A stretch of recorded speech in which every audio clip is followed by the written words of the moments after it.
Voy a compartir la pantalla para iniciar la clase de hoy. Por ahí veo a tres de los compañeros. A ver, tres, cuatro. Giselle, Hugo, Rodrigo y Jesús. ¿Sí? Déjenme la. Buenos días, maestra. Buenos días, muchas Buenos gracias. días. Les voy a compartir, ahorita comenzamos.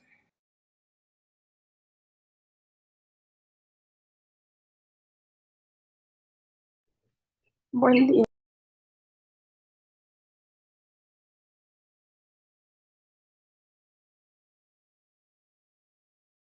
Buenos días.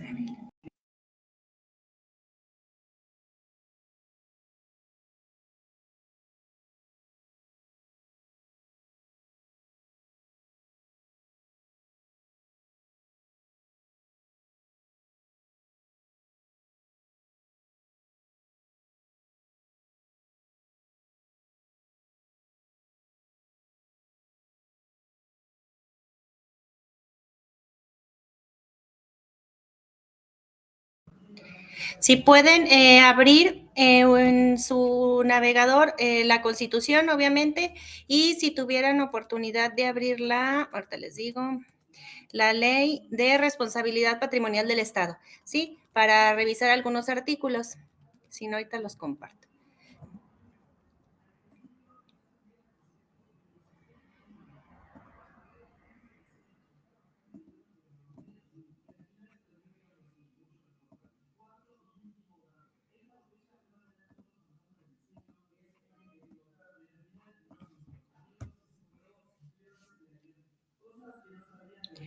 Bueno, primeramente no sé si tengan alguna duda de la sesión pasada. Recuerden que vimos todo el tema de responsabilidad, todo el tema de responsabilidades de los servidores públicos, incluyendo, bueno, responsabilidad penal, política, administrativa. Y quedamos que este tema de responsabilidad civil iba a quedar, de responsabilidad patrimonial iba a quedar pendiente, pues porque era un tema un poquito,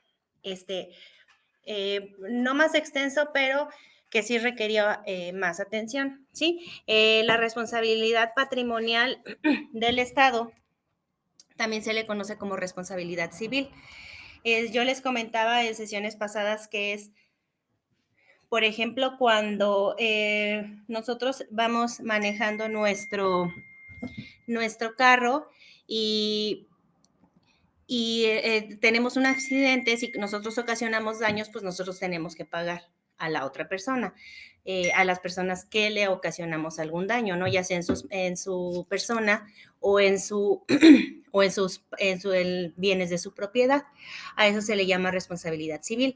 Pues el Estado frente a los particulares también tienen responsabilidad civil, solamente que aquí se le llama responsabilidad patrimonial, ¿sí? En temas de patrimonio del Estado.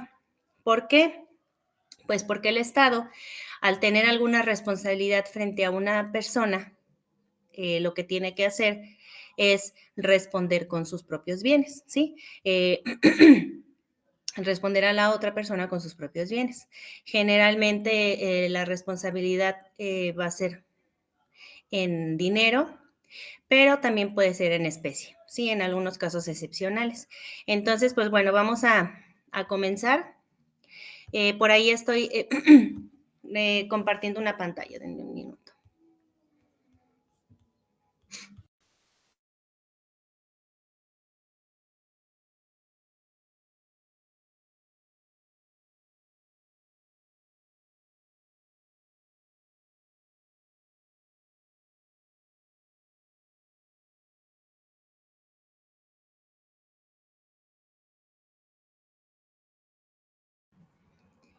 Bueno, primero vamos a entender que la responsabilidad patrimonial del Estado, es decir, la responsabilidad que tiene el país en este caso, o alguno de los estados de la República, o inclusive los ayuntamientos, de responder por una responsabilidad civil, está regulado desde la Constitución. Obviamente la Constitución pues regula el tema de responsabilidad patrimonial de manera general en el artículo 109, en el párrafo sexto del artículo 109. No sé si alguien tenga por ahí la Constitución abierta que pueda leer el párrafo sexto del artículo 109.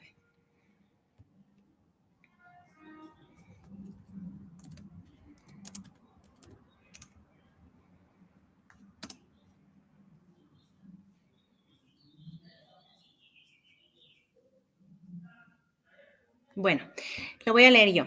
El artículo 109, en el párrafo sexto, que es el último párrafo del artículo 109, dice que la responsabilidad del Estado por los daños que con motivo de su actividad administrativa irregular causen los bienes o derechos de los particulares será objetiva y directa.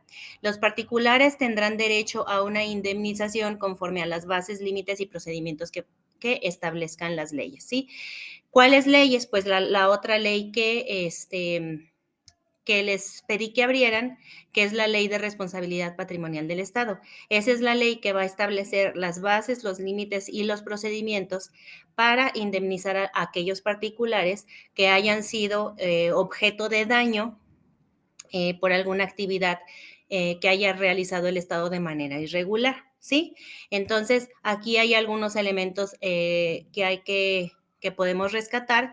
Por aquí yo en la diapositiva tengo la misma definición que viene en la Constitución y tengo un link de una tesis que vamos a ver porque es una tesis que explica este tema de responsabilidad patrimonial y es muy útil para entender este tema. Miren, déjenme la abro.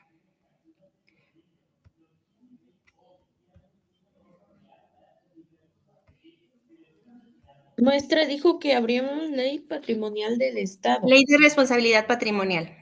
Ley de... ¿Sí?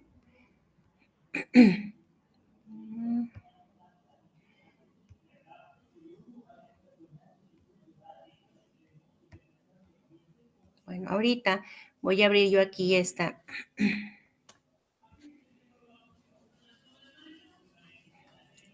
Tesis. No sé si ustedes ya en su pantalla están viendo la tesis, la que estoy compartiendo. Sí.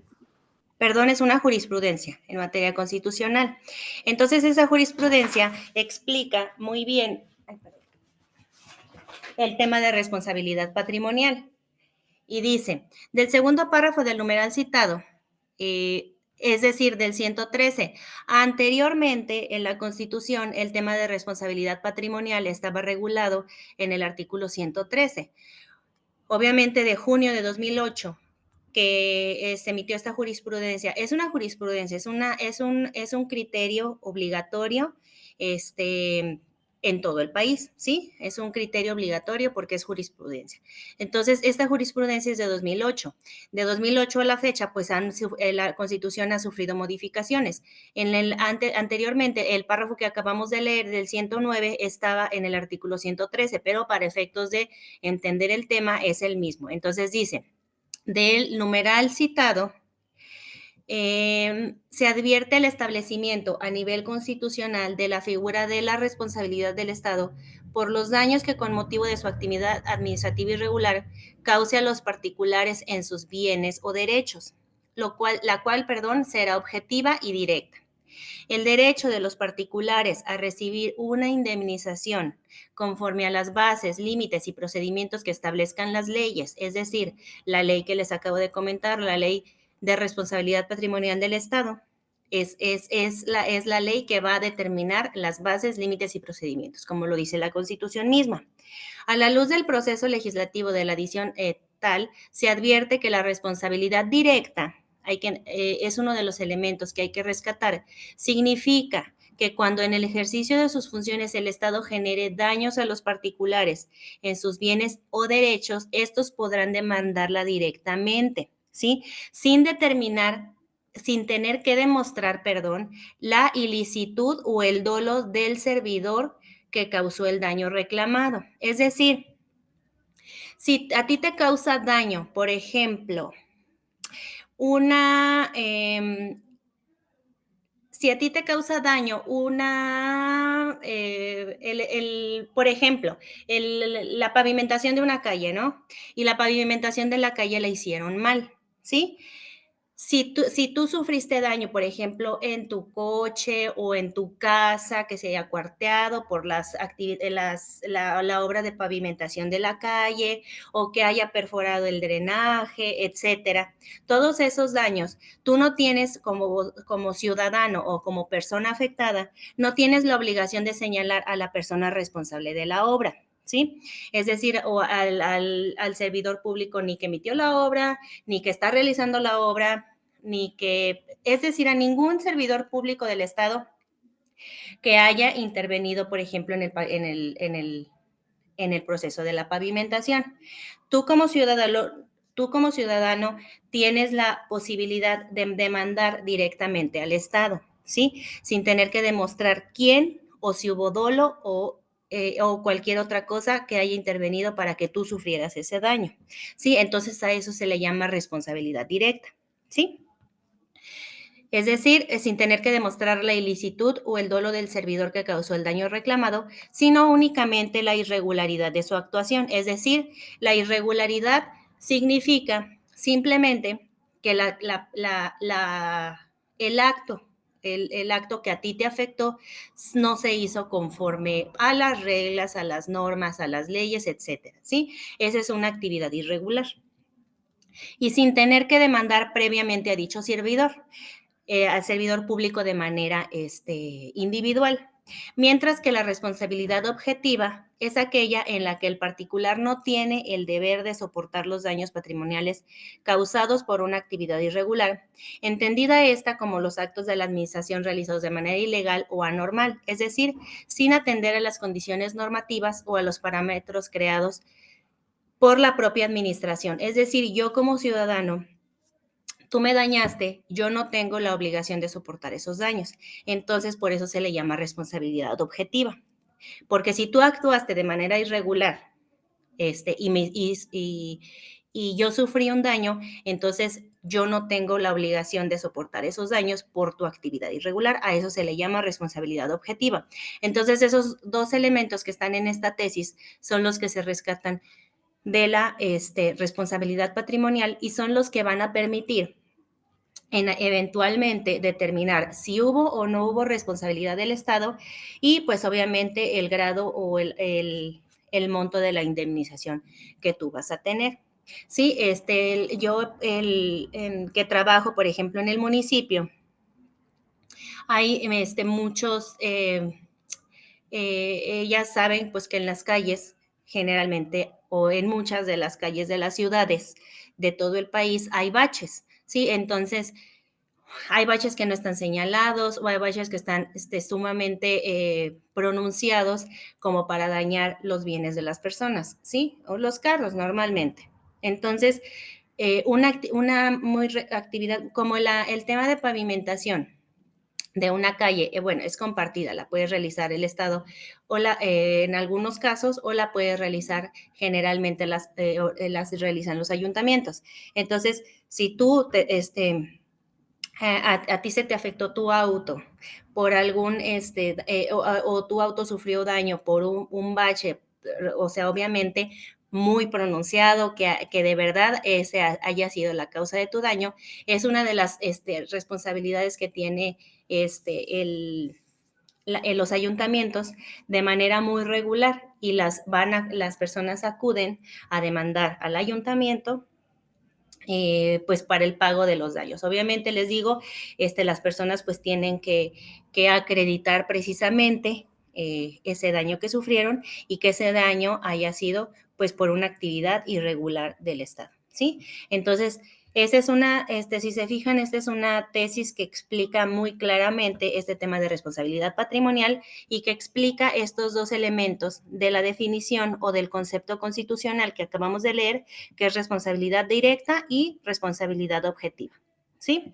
Directa porque no tengo que demandar al servidor público responsable directamente, sino que puedo demandar directamente al Estado, y responsabilidad objetiva porque el daño del Estado, porque el acto del Estado me causó un daño a mí, en mi patrimonio, y porque yo no tengo la obligación ni el deber de soportar esos daños, ¿sí? Eso es a grandes rasgos esta definición que está desde la Constitución.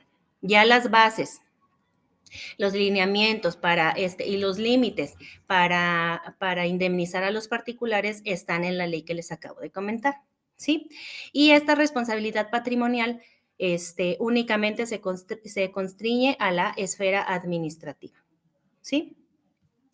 Ahora, en la Ley Federal de Responsabilidad Patrimonial del Estado, como ya les comentaba, es aquella que fija las bases y procedimientos para reconocer el derecho a la indemnización a quienes, sin obligación jurídica de soportarlo, sufren daños en cualquiera de sus bienes y derechos como consecuencia de la actividad administrativa irregular del Estado. Y eso va aparejado, ya vimos que el artículo de la Constitución en la que se fundamenta o en la que tiene sustento la responsabilidad patrimonial del Estado es el 109 párrafo sexto o último párrafo de la Constitución. Sí, 109 párrafo último o párrafo sexto, como lo quieran o como se les facilite entenderlo mejor.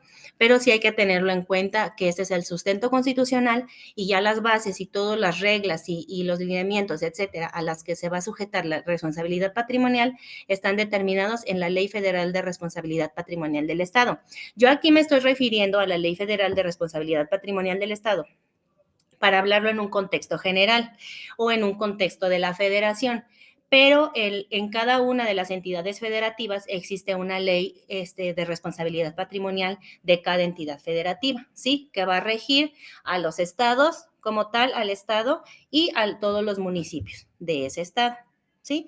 Entonces, yo para fines prácticos me refiero a la responsabilidad patrimonial del Estado, pero sin dejar de lado que cada uno de los estados tiene su propia ley de responsabilidad patrimonial, que va a regir dentro de su territorio. Y obviamente los lineamientos, las bases, los límites que van a determinar las leyes estatales en la materia de responsabilidad patrimonial no deben de estar, no deben de contravenir, obviamente, a las disposiciones de la ley federal, ¿sí? Deben de ir en el mismo sentido. No sé si alguien tenga algún comentario o alguna duda.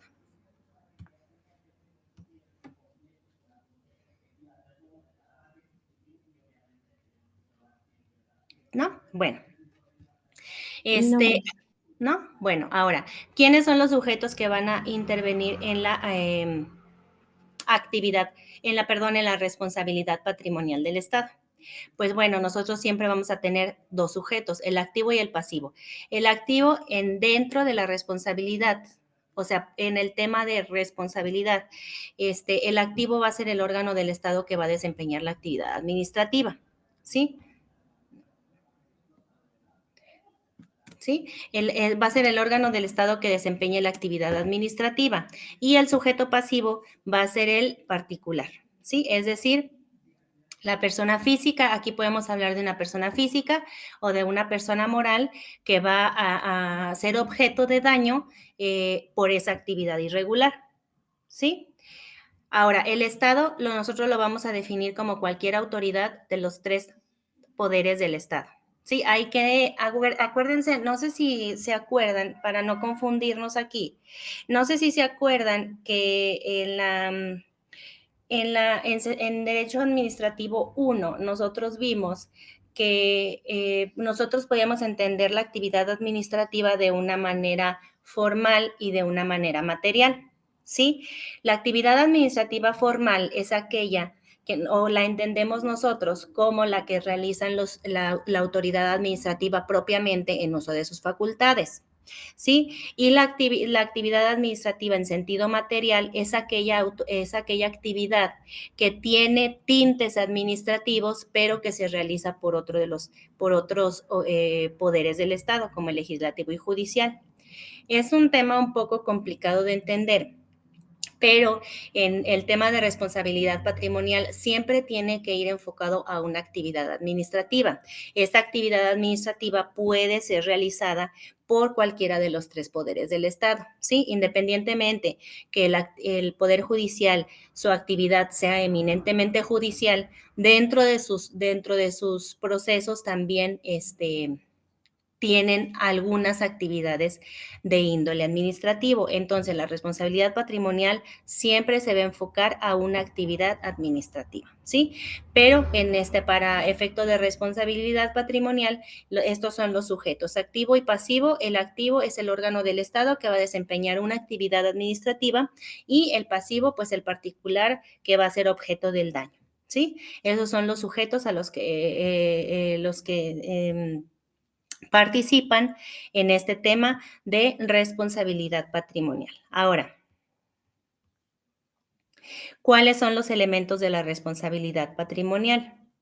Pues bueno, nosotros tenemos estos 3 elementos, ¿sí? De la definición que acabamos de nosotros de analizar un poco, pues vamos a rescatar estos 3 elementos. ¿Cuáles van a ser? Pues que exista una lesión en los gobernados, ¿sí? Que la actividad administrativa o la actividad irregular que haya ejecutado el Estado, pues te cause una lesión, ¿sí? Que la lesión se impute al ente público con motivo de la realización de una actividad administrativa irregular. Ya vimos que esa actividad administrativa irregular es aquella actividad anormal o que no se hace bajo los parámetros legales que debe hacerse, ¿sí? Entonces, si tú haces una actividad administrativa irregular y me lesiona, pues estás configurando uno de los elementos de la responsabilidad patrimonial.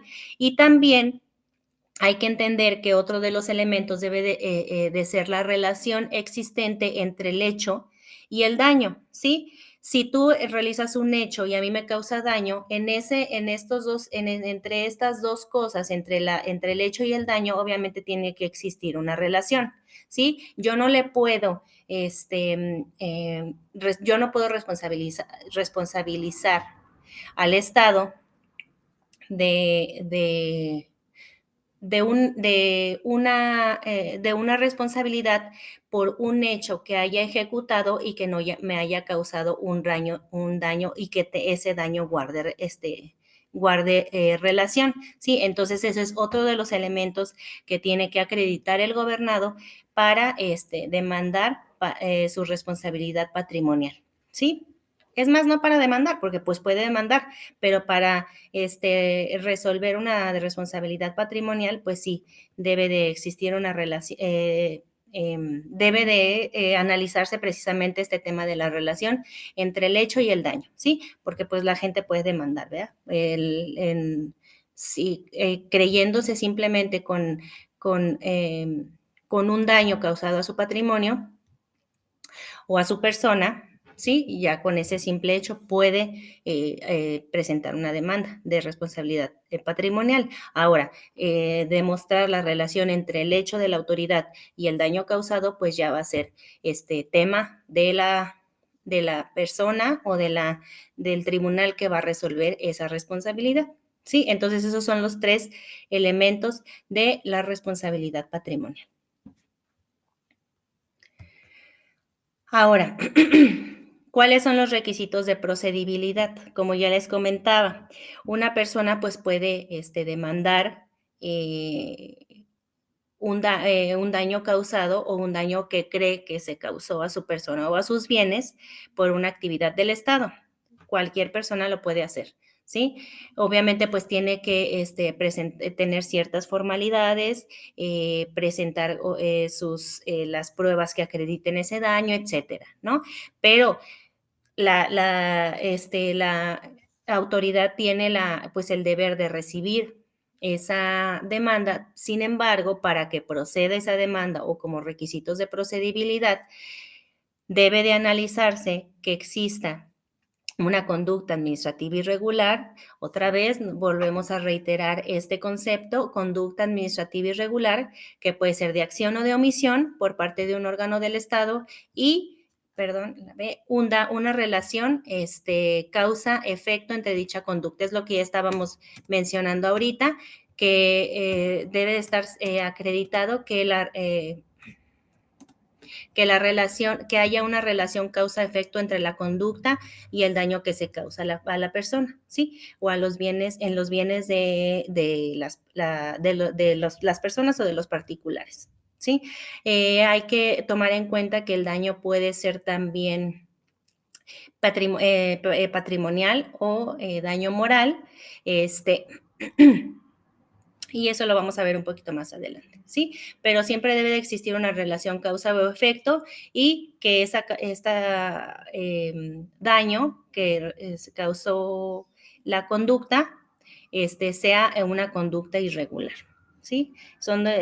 Si se fijan, son conceptos que hemos estado viendo desde que empezamos esta sesión. Son dos elementos son conceptos que estamos viendo de manera reiterada: conducta administrativa irregular, responsabilidad objetiva y directa y relación causa-efecto, ¿sí? Son conceptos que estamos viendo de manera muy reiterada. Ahora, aquí se explica un poco más, aquí explicamos un poco más a detalle el concepto de actividad administrativa irregular. Es decir, aquella actividad administrativa irregular es la que causa daño a los bienes y derechos de los particulares que no tengan la obligación jurídica de soportar, en virtud de no existir fundamento legal o causa jurídica de justificación para legitimar el daño de que se trate. Sí, hay tres elementos que deben configurarse o que deben de reunirse para determinar si una actividad administrativa fue ejecutada de manera irregular. Y estas van a hacer que el Estado se encuentre en ejercicio de sus funciones, que la conducta sea contraria a la norma y aplicable al caso concreto, y que la conducta cause daños a quien no tiene la obligación de soportar.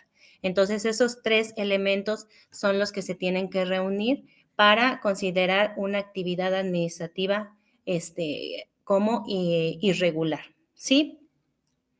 No sé si hasta aquí alguien tenga una duda, algún comentario.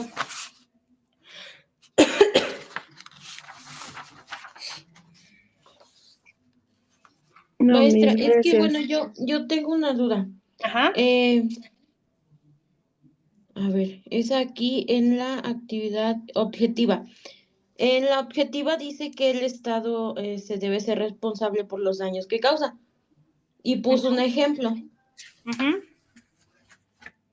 Ajá, en este va aliado con quien actúa en responsabilidad, el activo y pasivo, van de la mano. Ajá. A ver, no te entendí. ¿Me puedes volver a repetir tu duda? Sí, de la actividad administrativa objetiva dice que es la persona responsable, bueno, el Estado debe ser responsable por los daños que causa. Un ejemplo, eh, si una persona sufre una caída en el puente, en un puente en mal estado, sería de quien va a actuar en responsabilidad sería el activo o el pasivo, No, mira, o no van de la ese mano. es un buen ejemplo, el que das, el de un puente en mal estado, ¿sí? Y una persona sufre una caída por un puente en mal estado, ¿sí? Entonces Ajá. ahí, primero no hay que confundir lo que nosotros vimos en la jurisprudencia, ¿sí? Ujú, La responsabilidad patrimonial es una cosa, ¿sí? La ujú. responsabilidad patrimonial es la obligación del Estado de pagarte a ti porque te causó un daño, así, de Ah, ok. manera llana, ¿sí? Es la obligación que tiene. Ahora, esa responsabilidad patrimonial tiene que ser directa, ¿sí? Tiene que ser Ujú, directa, es decir, yo te tengo que pagar directamente a ti sin tener que decir quién hizo el puente, sin tener que decir, o sea, sin tener que decir qué servidor público exactamente intervino para que tú sufrieras el daño de tu caída, ¿sí? ujú. Es directamente. Ujú. Ajá, y dentro de la misma definición de responsabilidad patrimonial, tiene que establecer, se rescata, perdón, el tema de la objetividad, es decir, responsabilidad objetiva, simplemente porque yo como persona, yo no tenía el deber de soportar mi caída por tu del mal estado de tu puente. Esos son elementos dentro de la definición de responsabilidad patrimonial. El tema de objetividad y de responsabilidad directa, ¿sí? No hay que confundirlo. Ahora, Ah, ok, listo. ¿sí? Ahora, dentro de el ejemplo que tú das, pues sí hay dos sujetos. El activo, que es el Estado que tiene la obligación de construir el puente y de darle mantenimiento, y el pasivo, que es el particular o la persona física que se cayó. Ahí en esa actividad, pues vemos que sí intervienen dos sujetos, que es el activo y el pasivo, y con eso, pues yo tengo la posibilidad como persona que yo me caí de tu puente porque tú no le das mantenimiento porque estaba en mal estado, yo puedo, acudir a demandarte, ¿sí? No sé si eso responde tu duda o te aclara más un poco los conceptos, Sí, maestra. Sí, ya ¿sí? me quedó claro. Sí. ¿Sí? ¿Segura? Sí, gracias. Bueno, Tengo una duda, Miss. a ver. Por ejemplo, cuando, digo, no sé si tenga algo que ver, pero bueno, ha pasado que cuando sufres un accidente dentro del supermercado, Ajá. eso es punto y aparte, pero digo, al final tú estás dentro de un lugar y ellos deben de responder en este caso, porque a veces el piso está mojado. Sí, no, eso ya es, no podemos relacionarlo con tema de responsabilidad patrimonial del Estado porque los supermercados no son del Estado. Ah, Eso es propiedad privada. Y aún así, pues habría que ver si el supermercado pues tuviera responsabilidad porque tú te caíste, porque estaba el suelo mojado. Sí, pero ya eso no tiene, es punto de aparte. sí, vamos a ver, ajá, es un tema aparte porque los supermercados son dominio privado.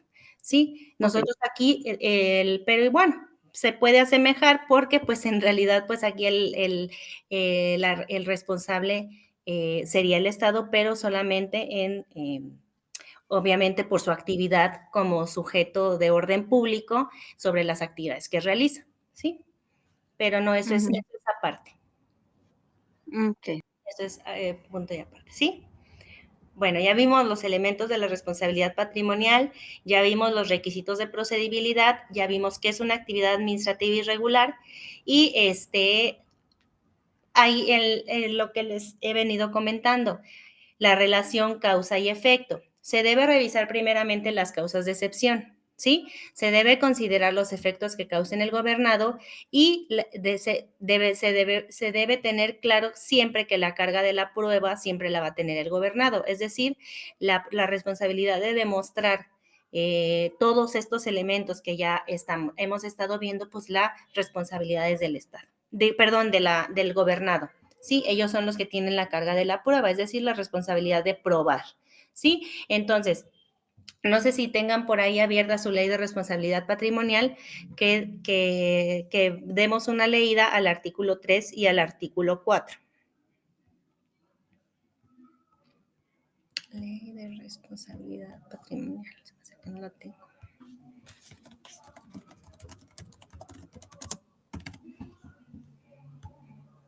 ¿No la tiene nadie ahí? Bueno, alguien que le dé lectura. Aquí están, miren, artículo 3 y artículo 4 de la Ley Federal de Responsabilidad Patrimonial. A ver, alguien que lo lea para que no se escuche solo mi voz. Si quiere yo. A ver. Artículo 3. Se exceptúan de las obligaciones de indemnizar de acuerdo con esta ley, además de los casos fortuitos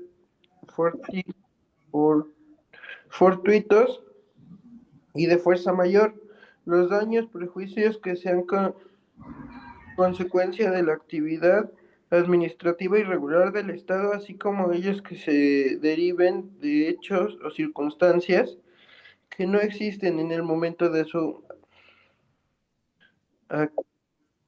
que no se hubieran podido prever.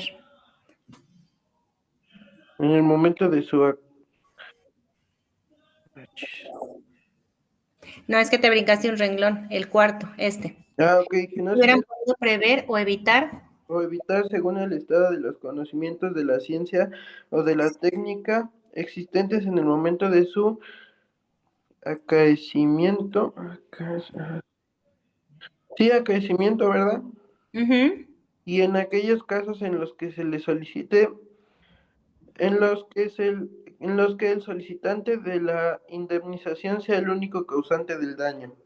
Sí, ok, aquí vamos a rescatar estas excepciones, miren. También en Derecho Administrativo 1 vimos algunos casos algunos hechos de casos fortuitos y de fuerza mayor. Es decir, el caso fortuito y fuerza mayor son hechos, ¿sí?, que no se pueden prever. Todo este artículo se refiere a hechos que te causan un daño, pero que no se pueden prever, ¿sí? Por ejemplo, no sé, se me ocurre el cableado de luz eléctrica de las calles, ¿sí? ¿Qué pasa cuando hay, por ejemplo, un huracán? ¿Sí? El huracán no se puede prever, ¿sí? No lo puedes, no Son puedes, daños naturales. ¿verdad? Podrían considerarse como daños naturales, ¿no? Sí, ándale, es un desastre natural, no sabes qué va a pasar, o igual a lo mejor tienes el conocimiento de que se acerca un huracán, pero pues tampoco puedes prever los daños que va a causar, no puedes prever con qué tanta fuerza va a tocar tu estado, etcétera, ¿no? Entonces, ese huracán tira un montón de postes de luz, ¿sí? Esos postes de luz, pues a lo mejor dañan una casa, obviamente se va la energía eléctrica, a ti te causa daño en tu negocio, pues porque no puedes seguir, porque no tienes energía eléctrica, etcétera, ¿no? Pueden un sinfín de cosas que pueden causar, o un sinfín de daños que puede causar un huracán al todo aquel, elementos que forman parte de la prestación de servicios públicos. Ahorita hablamos de la luz eléctrica de la calle, ¿no? Ese huracán tira los postes, el poste te daña tu casa, sí. Entonces, esos casos son fortuitos, ¿sí? Son de fuerza mayor, son hechos de la naturaleza, son daños cuyas consecuencias no son resultado de una actividad del Estado que hizo mal, ¿sí? Son daños que el mismo Estado no puede prever, son circunstancias que no podemos evitar, que aunque tú tengas que aunque tú tengas a lo mejor en la medida de lo posible como Estado previsto que se va a acercar un huracán, pero que no puedes controlar la manera o la fuerza con la que va a llegar, entonces ahí el Estado la responsabilidad del Estado, aún que que el servicio de estación de energía eléctrica de la calle sea un servicio público prestado por el Estado, y si te causó daño a tu casa, pues entonces ahí el Estado tiene esa excepción, se exceptúa esa obligación de indemnizar. ¿Por qué? Pues porque el Estado no pudo o el Estado no intervino de manera directa, pues para que llegara el huracán así, ¿sí? Pues, entonces ese se vuelve un caso fortuito, un caso de fuerza mayor, una circunstancia que no pudo controlar y que te causó daño, sí, pero no es a causa de una actividad administrativa irregular que haya ejecutado el Estado de manera directa, ¿sí? No sé si si queda claro esta excepción, esta causa de excepción. Sí, maestra. ¿Sí? Ahora, otra de lo que nosotros vimos acá, relación causa y efecto, ¿sí? Ya saben que siempre debe de existir una causa y efecto entre lo que te daña y entre lo que, en el acto, perdón, y en lo que te dañó, ¿sí? Ahora, se deben considerar los efectos que causen el gobernado, ¿sí? Ahora, esta es otra de las causas de excepción, artículo 4. Los daños y perjuicios materiales que constituyan la lesión patrimonial reclamada, incluidos los personales y morales, han de ser reales, evaluables en dinero, directamente relacionados con una o varias personas y desiguales a los que pudiera afectar al común de la población. Es decir, vamos a regresar al ejemplo de la pavimentación de la calle, ¿sí? La pavimentación de la calle a ti te ocasionó que se dañara el drenaje, ¿sí? Que a causa de eso a ti no te llega agua a tu casa y que a causa de eso, no sé, tú no puedas, no puedas atender a, por ejemplo, a un enfermo que urge o que necesita cuidados de higiene excesiva, por ejemplo, se me ocurre, ¿sí? O que simplemente la pavimentación de esa calle a ti te cause un daño, pero que ese daño sea desigual al que le causa a tus vecinos. ¿Sí? Eso es otra de las excepciones para determinar si hay o no deber de indemnizar. Es decir, yo voy a acudir a demandar que a mí me está causando un daño la pavimentación de la calle, pues porque ya se tardó, porque tal, no sé, por cualquier cantidad de cosas que te puedes quejar, porque está pavimentando la calle. Pero ese daño que me causa a mí tiene que ser diferente a los que le causa a mis demás vecinos. Si el daño de los demás vecinos pues es igual, porque pues es una calle, porque a todos nos está causando el mismo daño, entonces yo ahí no, o sea, no existe ahí una relación causa-efecto y la determinación del daño no es mayor a la que le causa a mis vecinos, ¿sí? Entonces ahí ahí se está llevando a cabo una obra pública que te va a causar un daño temporal, pero que a la larga va a traer beneficios y aunque tú consideres que a ti te causa un daño directo, ese daño tiene que ser diferente al común de la población. Es decir, si a ti, sin embargo, por ejemplo, si a ti, como en el ejemplo de la pavimentación, a ti te perforó tu drenaje y es el único drenaje que va a tu casa y que eres el único de la calle que no tiene agua, ahí sí, ese es un daño directo que es desigual al de tus demás vecinos, ¿sí? O al común de la población, ¿sí? A eso se refiere que es un daño desigual al que le pueda afectar al común de la población. Ahora, el daño que te causa a ti siempre debe de ser evaluable en dinero, ¿sí? Evaluable en dinero, para determinar el monto de la indemnización al final cuando ya haya una resolución, en el caso en el que sea. Sí, esa es otra de las de lo que se tiene, lo que se refiere, perdón, a esta relación causa-efecto. ¿Sí? Se deben revisar las causas de excepción, ya lo vimos, en casos fortuitos y de fuerza mayor, y se debe considerar los efectos que causen el gobernado, es decir, que los efectos que me causa a mí no sean diferentes a los que les causan a las demás personas, ¿sí? Que seamos comunes y para esto la carga de la prueba tiene que ser del gobernado. Esto viene también establecido en el artículo 21. Sí ven la ley, ¿verdad? Sí. Sí, ok, el artículo 21. Aquí viene el daño que cause al patrimonio de los particulares deberá acreditarse tomando en consideración los siguientes criterios. Y ya viene estos criterios, ¿sí? Para acreditar el daño. Es toda una ley, la verdad es que no está tan larga, pero es una ley que como la misma Constitución dice, pues determina las bases, las reglas, los lineamientos y los límites a los que va a tener responsabilidad el Estado. Por ahí también una de los límites, o una de las características que tiene esta responsabilidad patrimonial es que como siempre tiene que ser evaluable en dinero, los sujetos obligados, es decir, los estados, los municipios, tal,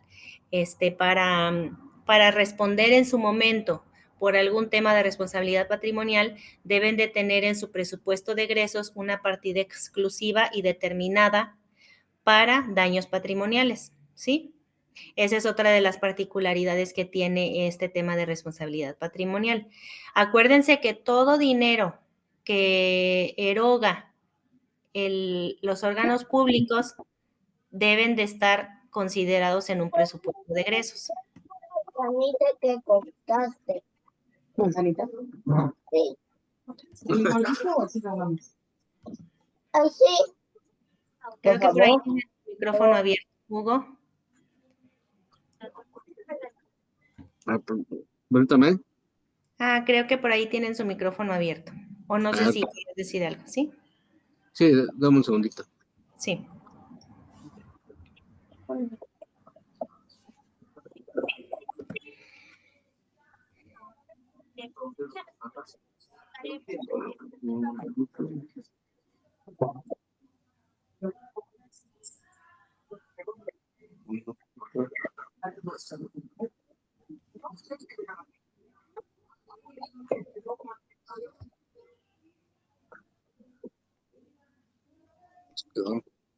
¿Sí?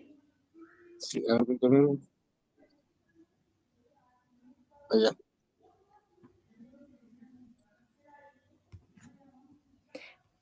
Ok, bueno, no sé si querías decir algo, Hugo, o alguien tenga hasta aquí alguna pregunta, alguna duda. No, todo bien. ¿Sí?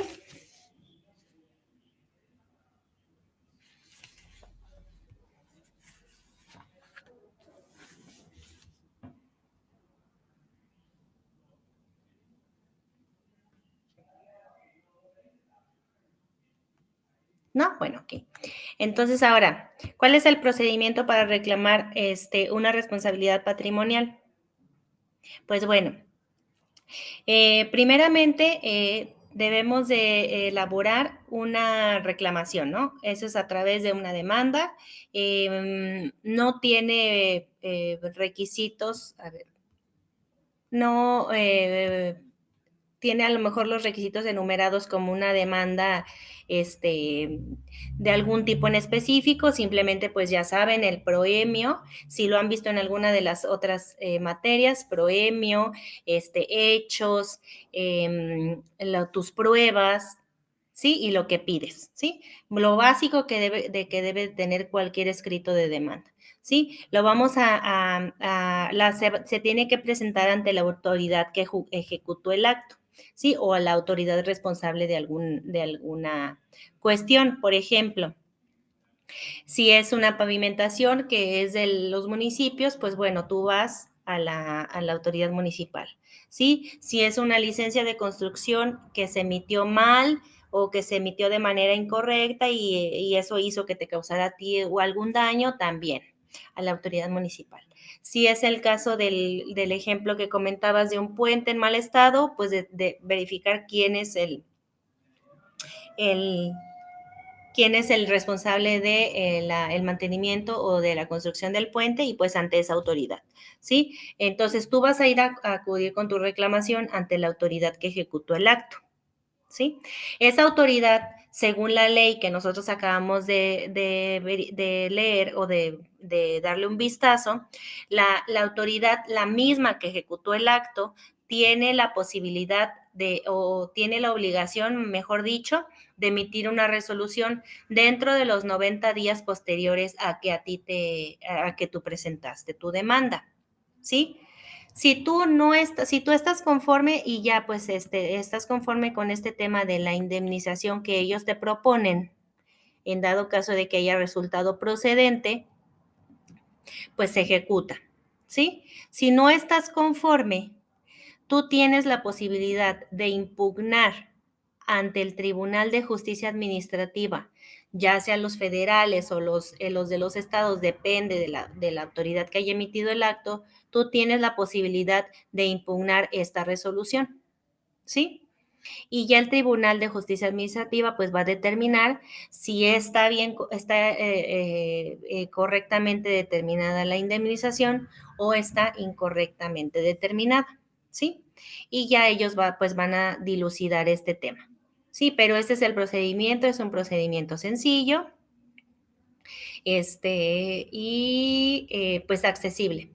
De hecho, una de las características del derecho administrativo es su accesibilidad, es decir, pues es más sencillo, es una materia más sencilla que a lo mejor el derecho civil o el derecho mercantil o el derecho fiscal o el penal, etcétera, ¿no? ¿Por qué? Pues precisamente porque va dirigido a los gobernados, y porque y por la relación o las relaciones que regula pues el derecho administrativo, ¿no? Que es Estado gobernado siempre. Entonces, por eso tiene que ser tienen que ser procedimientos sencillos, ¿sí? Sí hemos analizado antes el tema o han visto en otras materias el tema de la prescripción, ¿no? O sea, sí tenemos conocimiento de lo que es la prescripción. Sí, Miss. A ver, denme un minuto.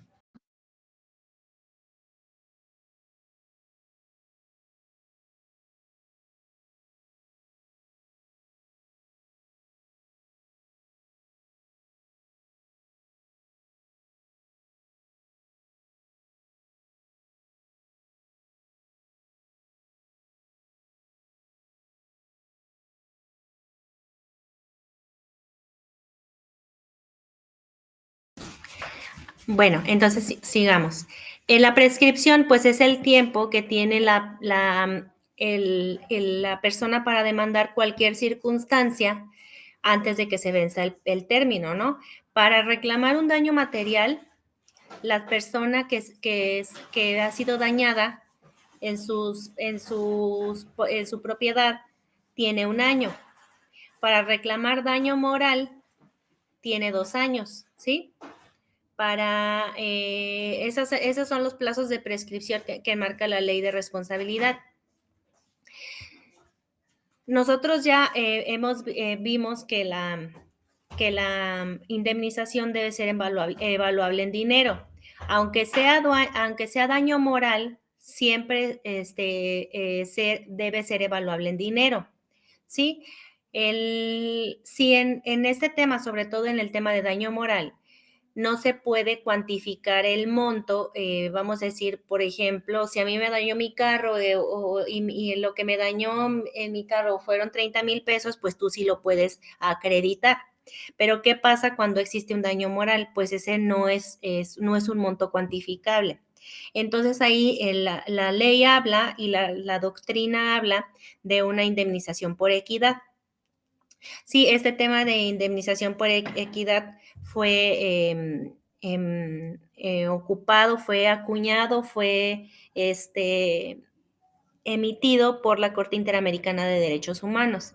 Es decir, es un monto que no puedes cuantificar, pero aún a pesar que el monto, aún a pesar de que la indemnización, perdón, no se pueda cuantificar, tú me tienes que indemnizar, y esa indemnización se le llama indemnización por equidad. Hay un artículo, el 14, fracción segunda, párrafo segundo. A ver, vamos a hacer.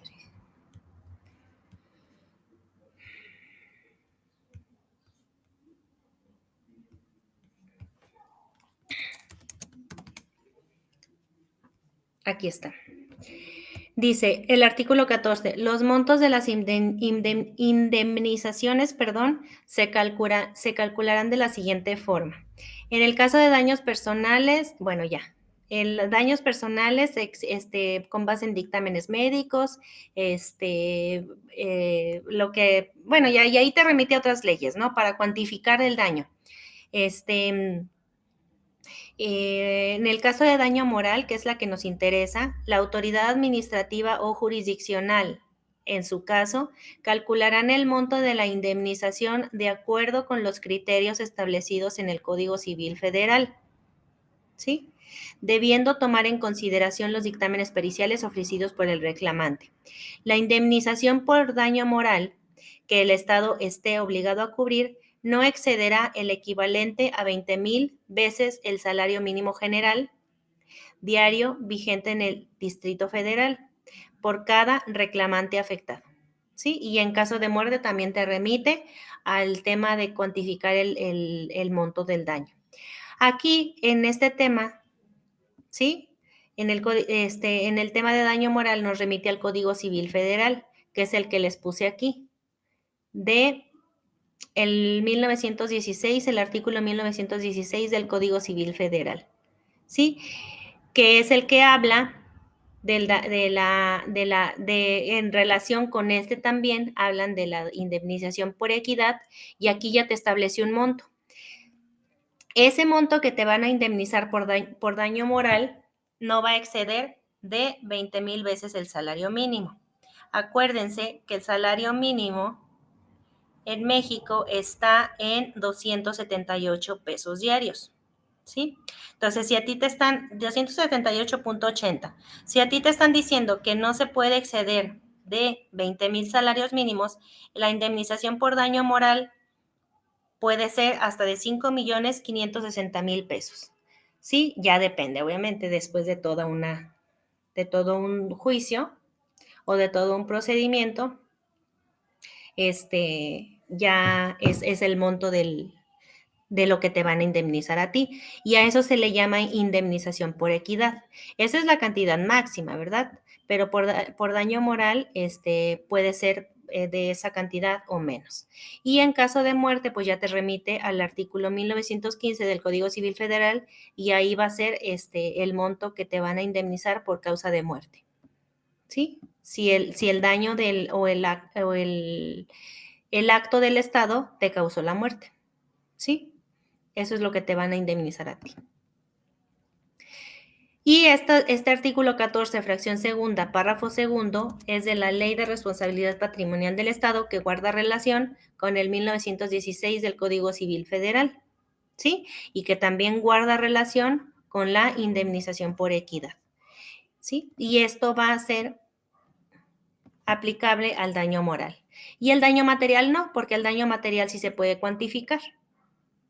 Y ya revisamos que pues el daño material pues puede ser, es el que es evaluable en dinero, y ahí sí puedes tú determinar cuánto es lo que te dañó a ti el Estado, ¿sí? Estos procedimientos, aunque se vean sencillos o aunque se vea sencillo demandar al Estado, no lo es tanto. O sea, ¿por qué? Pues porque para acreditar de primera instancia, tú dices, bueno, sí es fácil demandar por daño patrimonial, por responsabilidad patrimonial al Estado, pero ya conforme vas viendo pues los requisitos, pues a lo mejor pues ya tiene sus excepciones, ya tiene que la carga de la prueba esté en el gobernado, tienes al momento de analizar el asunto, pues ya hay que evaluar si hubo este tema de causa y efecto, si hay una relación directa entre el acto y el daño, etcétera, ¿no? Ya tienes algunas otras cosas que tú tienes que comprobar, pues para acceder a precisamente a esta indemnización del Estado.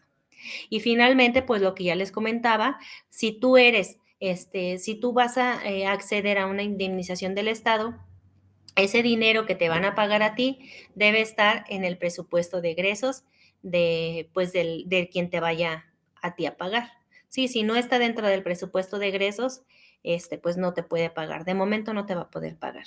Sí, ya, y ahí, o sea, el procedimiento es sencillo en cuanto a en cuanto al procedimiento, Pero ya, pues para determinar que sí hubo una responsabilidad, pues ya es un tema ahí complicado, la ley tiene sus propios límites, etcétera, ¿no? Por eso la existencia de esta ley para establecer bases, establecer reglas, establecer límites de hasta dónde el Estado es el Estado es responsable de daños a los particulares, ¿sí? No sé si alguien tenga algún comentario o duda.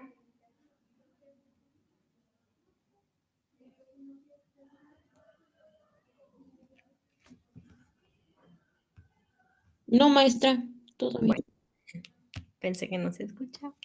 Bueno, muchas gracias. Ahora, ¿cuáles son las bases para el pago de la indemnización? Pues primero cuantificarla, desde el momento al que te haya causado una lesión hasta que haya cesado. La actualización, eso va a ser hasta en el momento que te paguen, se va a actualizar la cantidad.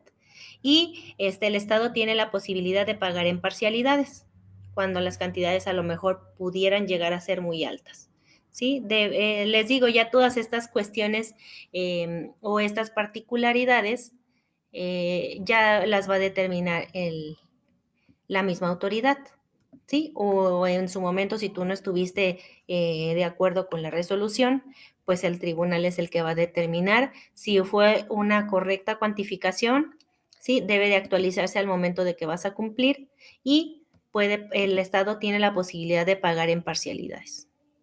Esa es otra de las características del pago de la indemnización. Y aquí se terminaría el tema de de responsabilidad patrimonial. No sé si alguien tenga alguna duda, comentario, que no les haya quedado claro, o que si más o menos se entendió este tema de responsabilidad patrimonial. Sí, sí se entendió. Solo se nos pasó sus diapositivas. Ajá, sí, se las Pero voy a... sí quedó bien, gracias. ¿Sí? Entonces, con este tema, si se acuerdan, nosotros aquí vimos...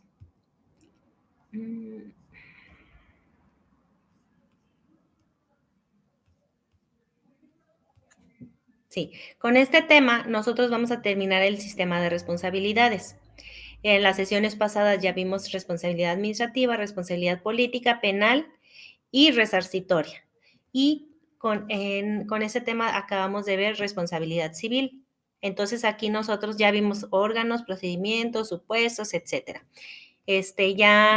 Nosotros con este tema acabamos todo lo que tiene que ver con responsabilidades y vamos a continuar con un tema muy importante que se llama régimen patrimonial del Estado, ¿sí? El régimen patrimonial del Estado lo vamos a entender. Hasta aquí se acabó el tema de hoy, miren. Sí, hasta aquí se acabó el tema de hoy de nosotros, de responsabilidad patrimonial. Ahora, vamos a iniciar con una nueva unidad, de acuerdo a lo que vamos a ver a lo largo de esta materia y que tiene que ver con el patrimonio del Estado. Nosotros ahorita vimos responsabilidad patrimonial. Ya vamos a dejar de lado ese tema porque ese tema se relaciona con responsabilidades. Ahora, no, el Estado, para el cumplimiento de sus funciones, el Estado, llámese país, llámese estados o llámese municipios, tienen un patrimonio, ¿sí?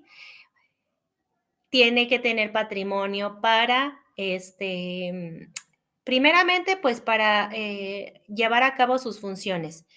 ¿Cuáles funciones? Pues la prestación de servicios públicos, ¿sí? 100%. Acuérdense que la finalidad del Estado siempre la finalidad primordial del Estado es la satisfacción de necesidades básicas y el bien común. Entonces, para satisfacer esas necesidades básicas, el Estado pues tiene que contar con un patrimonio, ¿sí?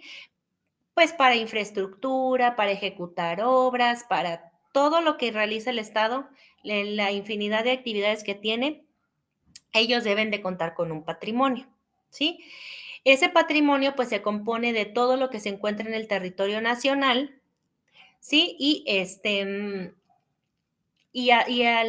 a su vez, pues todo aquello que pueda adquirir mediante otros medios como la expropiación, el decomiso o la requisa, o la compra, o aquellos, y principalmente, perdón, aquellos bienes que son directamente propiedad de la nación.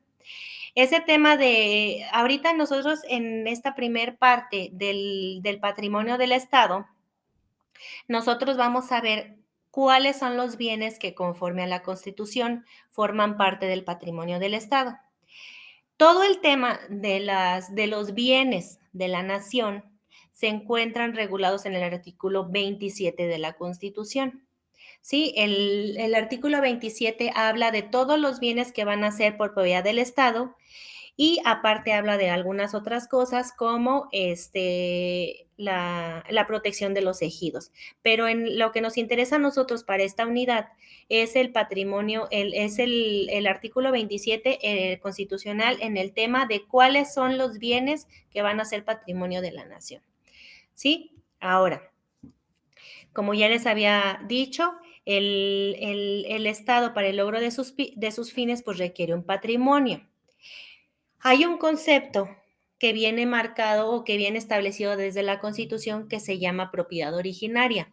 Este concepto se define como el derecho que tiene el Estado sobre los bienes que se encuentran dentro de su territorio. Estos bienes, obviamente, el Estado no los determinó a su contentillo, ¿sí? Estos bienes deben de ser, obviamente, pues lo de su territorio, de lo que está dentro del territorio mexicano, pues no tiene ninguna, mm, ¿cómo les diré? Pues no tiene dudas, ¿no? O sea, no tiene causas como para que caiga en duda eso es, lo que está dentro del territorio es propiedad de la nación. Ahora, de acuerdo al derecho internacional o a los acuerdos entre los países, se ha determinado cuál va a ser el patrimonio de cada uno de los estados y que esté en todo el mundo, particularmente lo que tiene que ver con el tema de mares. Cada uno de los países en el mundo es dueño de una porción del mar, ¿sí? Eso también forma parte de los bienes nacionales y entonces ahí cada uno de los estados pues debe de estar acorde a ese derecho internacional y acorde a acuerdos internacionales, pues para determinar qué tanto de esos mares forman parte de cada uno de los países. En este caso, pues a nosotros nos interesa México. Nos vamos a enfocar en México, vamos a entender primeramente que el patrimonio del Estado, los bienes nacionales, están determinados en el artículo 27 de la Constitución. El artículo 27 de la Constitución son como 10 hojas. A nosotros lo que nos interesa son los bienes, ¿sí?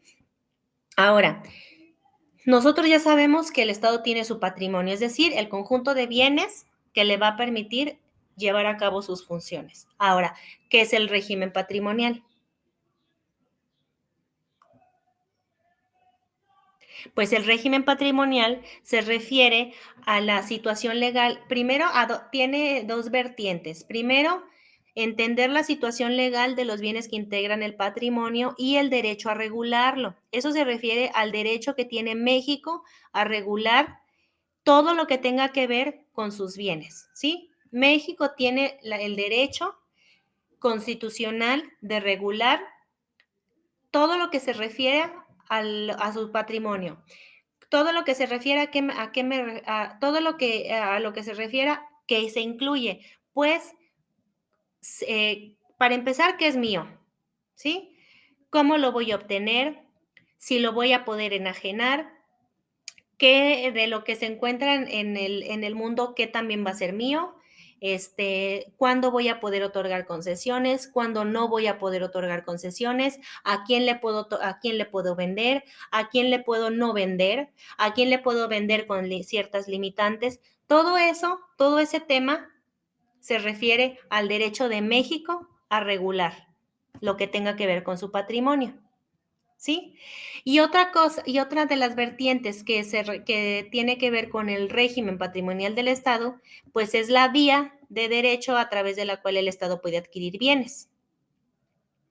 Entonces, estas dos vertientes es lo que nosotros vamos a entender como régimen patrimonial del Estado. ¿Sí? Régimen, pues porque va a ser un conjunto de normas que pues va a regular todo el tema del patrimonio del Estado. ¿Sí? Yo como Estado tengo el derecho de regular cómo voy a manejar mi patrimonio y cuáles son las vías a las que yo puedo acceder para hacerme de más bienes, ¿sí? Entonces es un gran tema, es un tema muy bueno que debemos nosotros o que vamos a estudiar nosotros o que vamos a empezar por entender en esta primera parte de la unidad cuáles son los bienes propiedad de la nación, según el artículo 27 constitucional. El artículo 27 constitucional, como ya les digo, son como 9 hojas, pero depende de cada uno de los bienes nacionales o de cada uno de los bienes que conforman el patrimonio de la nación, pues cada uno va a tener sus leyes reglamentarias o sus leyes que van a regular cada parte de ese artículo 27. Ahorita lo vamos a ir viendo, ¿sí?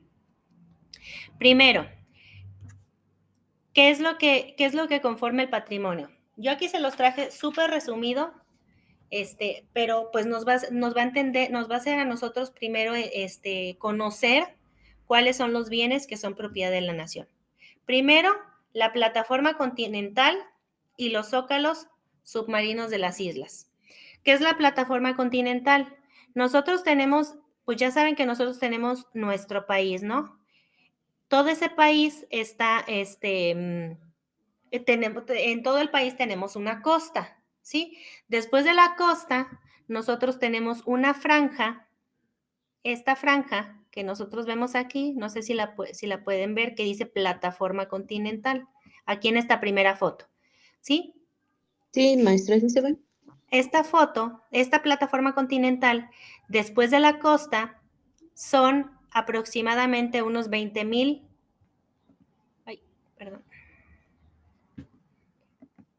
son aproximadamente unos 20,000 kilómetros después de la costa que van a ser de México. A eso se le llama plataforma continental. Ahora, ¿qué es un zócalo submarino? Nosotros en México pues también tenemos islas como la Isla Mujeres, las Islas Marías, etcétera, ¿no? Todo lo que está abajo de esta isla y lo que está arriba, obviamente, pues es parte de México. Todo lo que va a estar abajo de esto se le llama zócalo submarino. ¿Sí? Entonces, todo eso, plataforma continental y zócalo submarino de las islas, son parte del patrimonio de México. Esa es la primera parte que regula el artículo 27. ¿Qué otra cosa forma parte del patrimonio de México? Los minerales o sustancias en vetas, mantos, masas o yacimientos. Nosotros pues en México tenemos minas, en México pues tenemos minas, tenemos montes, yacimientos, etcétera, ¿no? En esos montes o yacimientos nosotros podemos encontrar minerales, ¿sí? Si tú encuentras un mineral dentro de una mina o una porción de tierra que se encuentre dentro del país, también va a ser de México. ¿Sí? Entonces, todos los minerales o sustancias en vetas, mantos, masas o yacimientos, masas, yacimientos, todo lo que se encuentre de mineral dentro de esas partes de la tierra van a ser de México. ¿Sí? Obviamente que se encuentren dentro de su territorio, ¿verdad? ¿Cuál es la otra parte que conforma el patrimonio de México? Los mares territoriales, ¿sí? Los mares territoriales son una franja de mar que se ubica después de la costa, ¿sí? Después de la costa del país a lo largo de 22,224 metros, ¿sí? Hay como les había comentado, este es el artículo 27 de la Constitución. Nosotros aquí estamos viendo el párrafo 5º de la Constitución. Para regular todo lo que se refiere a los mares, nosotros tenemos la Ley Federal del Mar. Aquí está, la Ley Federal del Mar.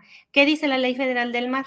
Aquí en el artículo, en el artículo 12. El reconocimiento, no es cierto, era otro artículo, perdón, 23.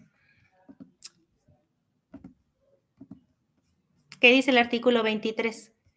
La nación ejerce soberanía en una franja del mar, denominada mar territorial, adyacente tanto en las costas nacionales, sean continentales o insulares, como en las aguas marinas interiores, ¿sí? Es decir, el mar territorial es todo lo que se encuentra después de alguna costa hasta 22,224 metros, ¿sí? A eso se le llama mar territorial. Aquí también lo marcan como millas náuticas o millas marinas, pero a nosotros se nos queda más claro si lo vemos como 22,000 metros o 20,000 metros aproximadamente. Son lo que corresponde de mar después de las costas, ¿sí? El artículo 2 dice, sí, como ya les había comentado, esta es la ley reglamentaria en cuanto a todo lo que se refiere a mar, ¿Sí? Esto es todo lo que va a regular esta ley: mar territorial, aguas marinas interiores, zona contigua, zona económica exclusiva. Cada una tiene su definición. Nosotros ahorita nos vamos yo les quise rescatar el tema de mar territorial, ¿sí? De plataforma continental, que ya lo vimos, y de zona económica exclusiva, porque son las que a lo mejor a nosotros nos pueden importar más, ¿sí? Entonces, mar territorial, 22,000 metros a partir de la costa. Otra del patrimonio que conforma a nuestro país es la zona económica exclusiva. Esto viene en el artículo 27, párrafo 9, que también es relacionada con el mar y se refiere a los espacios donde el país, en este caso vamos a referirnos a México, que es el que nos importa, tiene la posibilidad de explotar los recursos que se encuentran dentro de ese espacio. Esa zona económica exclusiva es de 300, permítanme tantito. Casi terminas.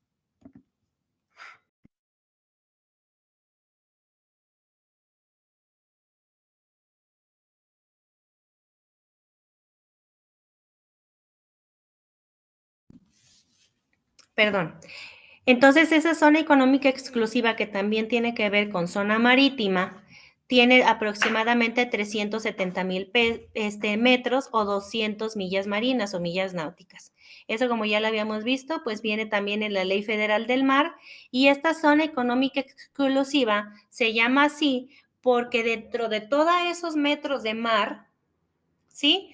El país nuestro país, México, tiene la posibilidad de explotar esos recursos naturales o bien de garantizar su conservación.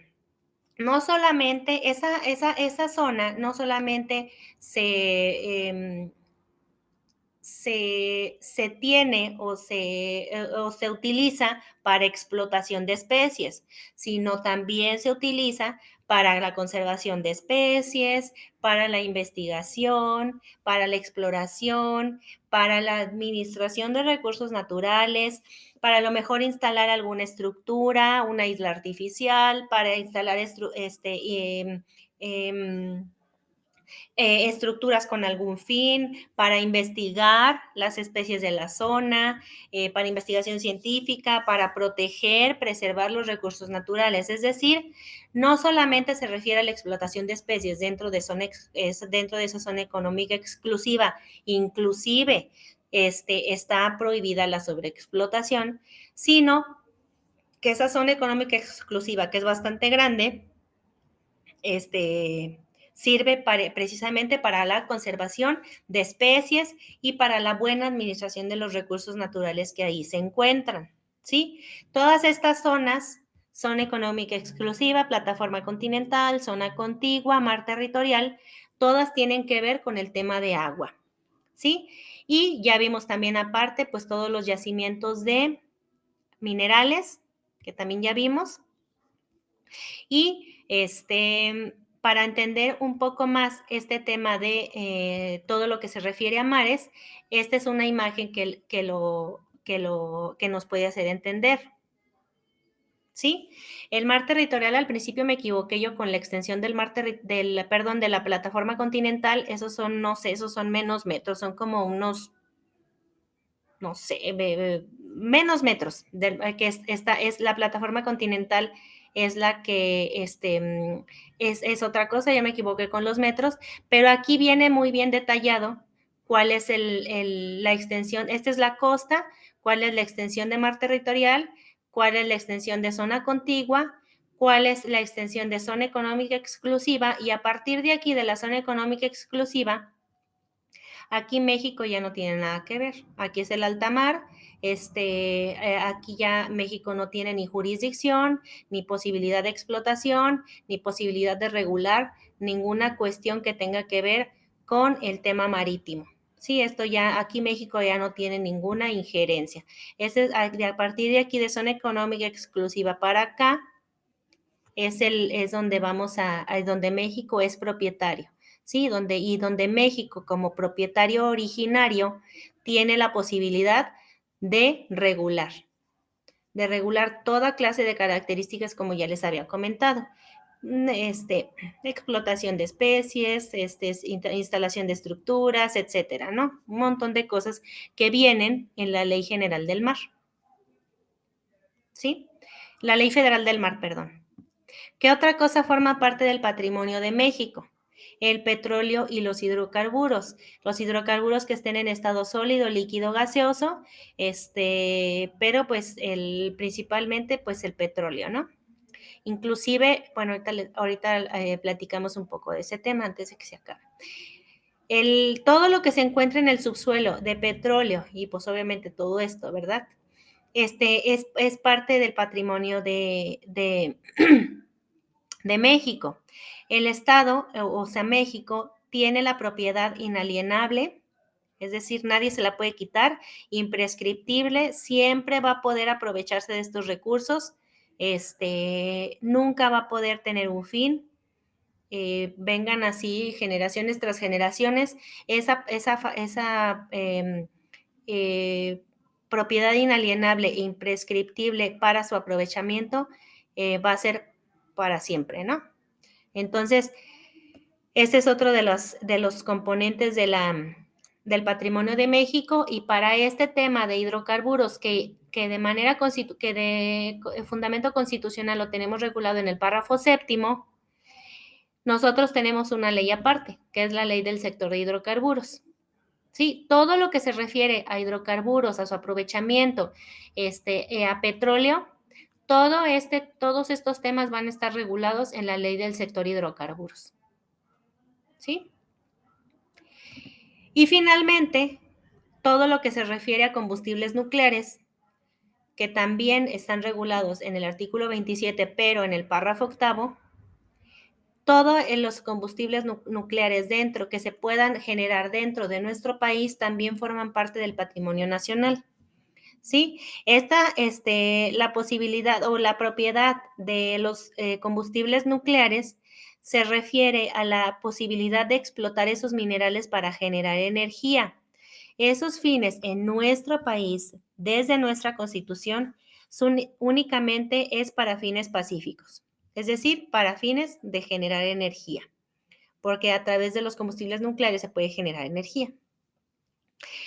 Y dice, los minerales radiactivos, en los términos del artículo 27, son propiedad de la nación. Su exploración, explotación y beneficio no podrán ser materia de concesión o contrato.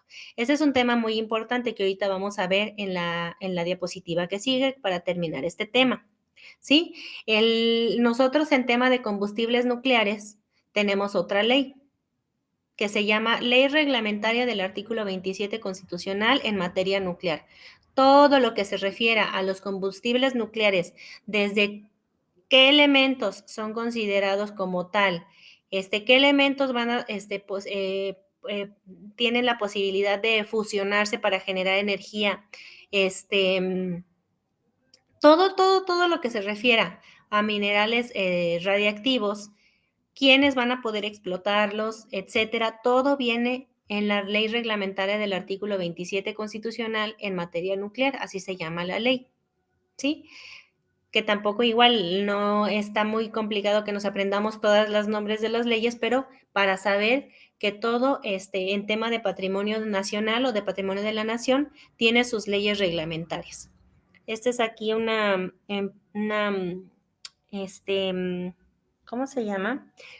Un lugar de explotación de combustibles nucleares en México, nada más que ahorita se me olvidó su nombre. ¿Es Laguna Verde? Esa mera, sí, Laguna Verde, que es una de las instituciones, o no sé, que tienen la posibilidad de explotar estos combustibles nucleares. Y también que nos quede claro que la explotación de estos combustibles siempre deben de ser para fines pacíficos, según la Constitución. ¿Sí? Entonces, pues todos estos bienes que vienen marcados en el artículo 27 de la Constitución son propiedad de la nación. Estos bienes son los que están en el territorio. No debemos dejar de lado que aparte nuestro país pues tiene la posibilidad de adquirir bienes por otros medios que vamos a ver en la siguiente clase. Es un tema a la vez que es un tema muy extenso, pero es un tema muy interesante, ¿sí? Sus bienes, los bienes México los puede enajenar, los puede adquirir otros, y hay algunos otros que puede concesionar su explotación y aprovechamiento y hay otros que no puede concesionar. Esas son algunas particularidades que tienen que ver con el tema de patrimonio del Estado, que son disposiciones que vienen en la Constitución, que también aquí ya se los traje sintetizados, algunos de los más importantes o los más importantes diría yo, y que son los siguientes. Nosotros, el patrimonio del Estado, pues también se forma por tierras, ¿no? Esas tierras, nuestro país México las puede constituir para propiedad privada, ¿sí? Esa propiedad privada pues tiene que tener un interés público. Aquí vamos a referirnos, este cuadrito o este conceptito o esta particularidad se refiere precisamente a la regulación de asentamientos humanos. Por eso se le llama constituir propiedad privada, porque le va a posibilitar a las personas o va a regular asentamientos humanos constituyendo propiedad privada, pero tiene que ser para fines de interés público, es decir, pues para que la gente tenga sus viviendas, ¿no?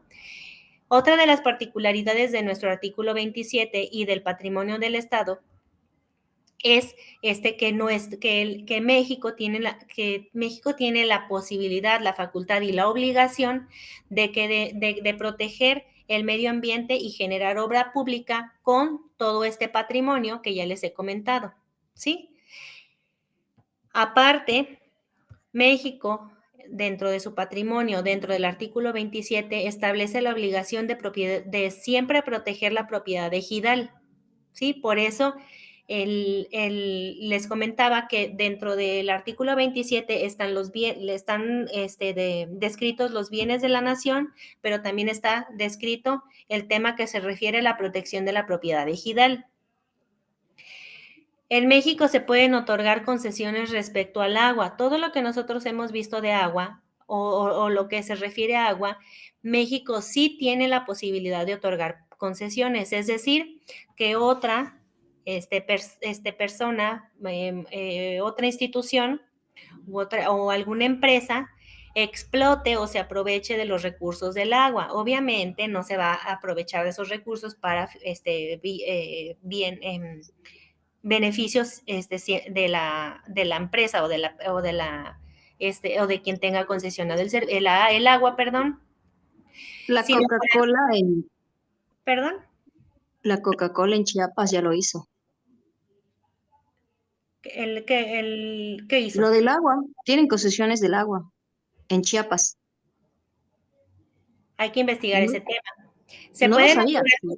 se pueden otorgar concesiones respecto al aprovechamiento del agua, obviamente. En este caso, la empresa que comentas, pues tiene sus beneficios, porque pues la empresa también aporta recursos e infraestructura para aprovecharse del agua, pero pues también tiene que pasar sus beneficios al país.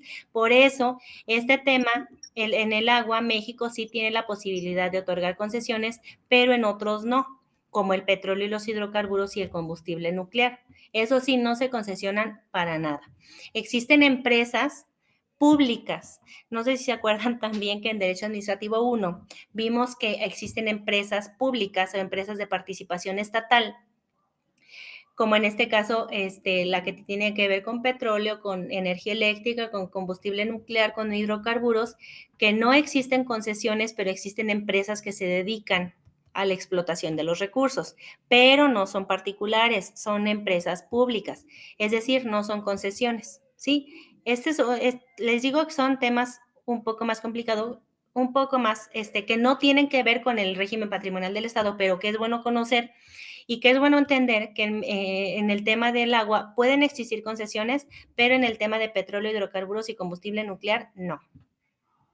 ¿Sí? Y otra la última de las particularidades que tiene este artículo 27 y el tema del patrimonio de los bienes del Estado es que se pueden enajenar y las personas físicas o morales pueden adquirir bienes propiedad de la nación y las reglas y las bases o los preceptos constitucionales que van a regir esa enajenación están también descritos en la Constitución. Es decir, Tienes que ser mexicano por nacimiento. Si eres extranjero, ¿qué limitantes te voy a poner para adquirir? Si eres una asociación religiosa, ¿qué limitantes te voy a poner para adquirir bienes, etcétera, ¿no? Ya esas particularidades también vienen marcadas en la Constitución. Sí, entonces esta es la primera parte del tema del patrimonio del Estado. Continuamos en la siguiente sesión porque ya me pasé mucho.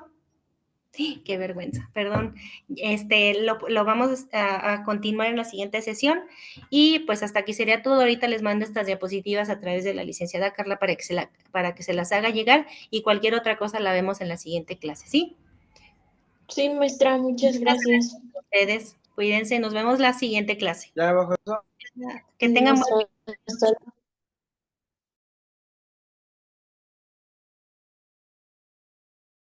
Y no,